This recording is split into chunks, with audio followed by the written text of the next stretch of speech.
Wairarapa TV local news for Friday the 22nd of December. It's been a bumper season for retailers in the Wairarapa. In the first 3 weeks of December, paymark figures showed just under $40 million, an increase of 8.7% has occurred. Across the country over the 21 days, sectors experiencing strong growth included accommodation providers, liquor stores and auto repair shops. Also strong were stores within the broad hardware sector. By contrast, clothing and footwear spending growth was modest. Ahead of the summer tradition of the road trip to visit family and friends, NZTA is reminding motorists to plan ahead this summer.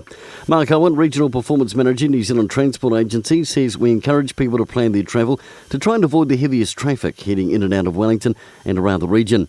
Feedback they received via an online poll shows an even spread of people planning to head off on holiday on Friday and Saturday and yesterday, where traffic volumes did start to increase.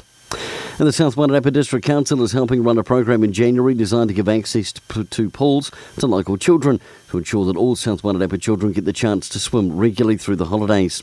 Between January 2nd and February 6th, children who register in the program will swim free on Mondays, Wednesdays and Fridays.